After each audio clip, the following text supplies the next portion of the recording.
Good evening, students.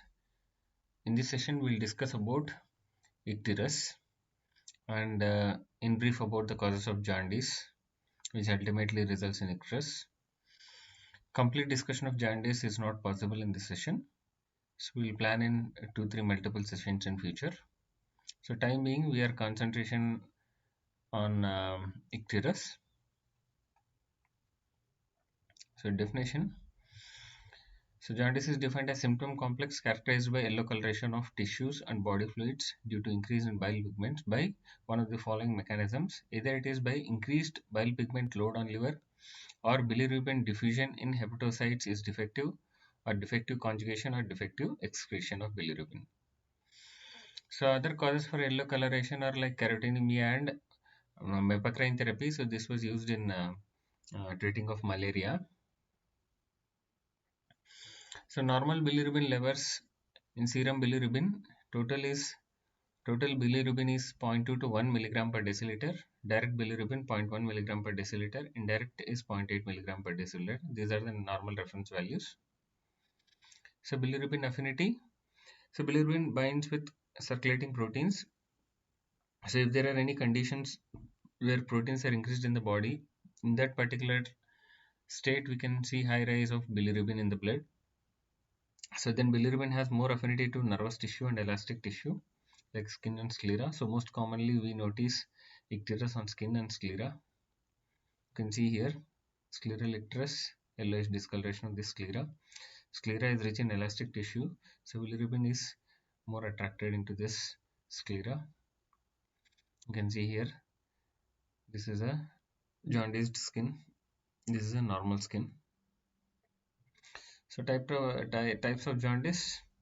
So hepatocellular, otherwise called hepatic, hemolytic, otherwise prehepatic, obstructive or posthepatic. So these are the causes for hepatocellular jaundice. So first and foremost is the viral hepatitis A, B, C, D, E, G. Then toxoplasmosis, leptospirosis, Candida, Brucella, Mycobacterium, Pneumocystis. So many drugs result jaundice as a complication like halothane, phenytoin, carbamazepine, rifampicin, isoniazid, pyrazinamide, methyl-dopa, and many other drugs. So toxins like alcohol, carbon tetrachloride, and yellow phosphorus. So all this results in hepatocellular jaundice. Causes of hemolytic jaundice, intraerythrocytic. So in intraerythrocytic hereditary are RBC membrane disorders like spherocytosis, disorders of glycolysis, which result due to enzyme deficiencies, then hemoglobinopathies. Acquired are dyserythropoietic states like B12 and folate deficiency.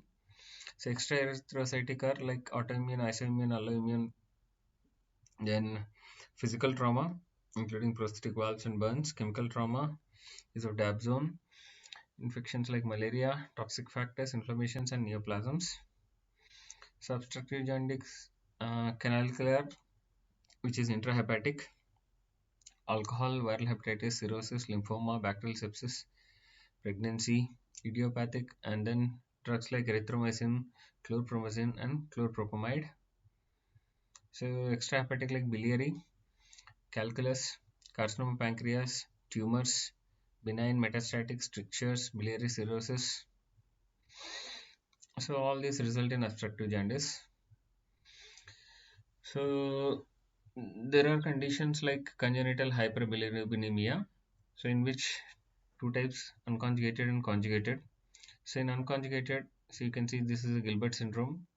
So more or less in this bilirubin transport is defective. Then Crigler-Najjar syndrome, there are two subtypes in this Crigler-Najjar 1 and 2. So bilirubin conjugation is defective. Then in conjugated bilirubinemia, so Dewey-Johnson syndrome and Rotor syndrome, bilirubin excretion is defective. Thank you.